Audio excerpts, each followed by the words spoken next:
US Vice President Vance is going to take his family to a holiday in the UK pretty soon in the Cotswolds. People are already organising to protest their holiday.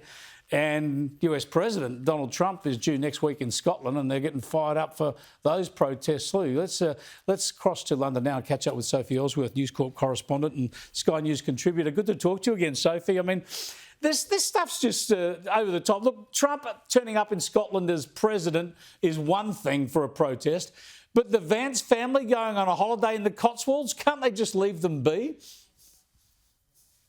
Well, Chris, the Vance family have certainly picked a beautiful destination to holiday. I was at the Cotswolds on the weekend. It's a beautiful part of the world. But they do have young children. They've got a 5 and a 3-year-old. They're coming on a private vacation. People are very entitled to protest, but whether or not it's appropriate to be doing this when this family is just trying to take some quiet time away from the media spotlight, I think would divide many on whether or not this is an okay thing to do, and completely different to President Trump coming to Scotland later this week, where he will be opening a new golf course. People are entitled to protest, Chris, but should they be doing it at the location of a private family holiday? I think many would argue this is not okay. Yeah, it's not on. Leave them be. But as for Donald Trump, here's what those protesters are planning.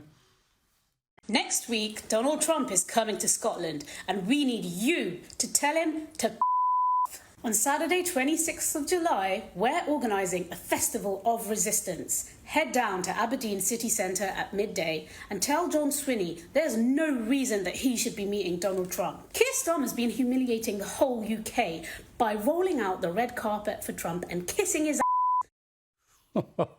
Give me Billy Connolly anytime, eh?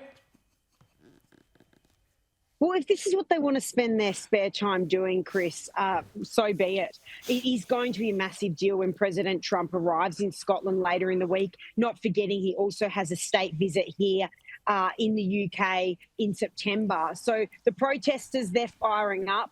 And they'll definitely be pulling their usual stunts where they're hoping to get that media coverage when both Mr. Vance and President Trump are in the UK in the coming weeks. Just a couple of other quick ones, Sophie. First up, Ellen DeGeneres, the US TV host, who said she'd leave America if he won. Well, she's made good on that. She's living in the UK now. Tell us about that. She is indeed, Chris. She said when President Trump got into office, she was out of America and moving over here. She too, like most celebrities, they live in the Cotswolds because it's such a beautiful part of the world. She was even spotted, Chris, at Jeremy Clarkson's pub, the Farmer's Dog. Now, whether she'd have the same political views as Jeremy Clarkson or not, I highly doubt. But she's tried to get away from President Trump, but he's going to be over here twice in the next couple of months. So perhaps Ellen might be heading back to America. I would have loved to see an encounter between her and Jeremy Clarkson. It would have been most illuminating. And I've just got to ask you about this plan to give the vote to 16-year-olds in the UK. Is this serious? Has this actually got legs? Well, I think it does, Chris. I mean, the plan is to introduce the lower limit for voting here in the UK to 16 before the next general election, which is 4 years away. It hasn't been passed yet, but the plan is to. Labor have a huge supermajority here in the UK Parliament. There is division over whether or not this is the right thing to do. I mean, as a 16-year-old, should you be entitled to vote?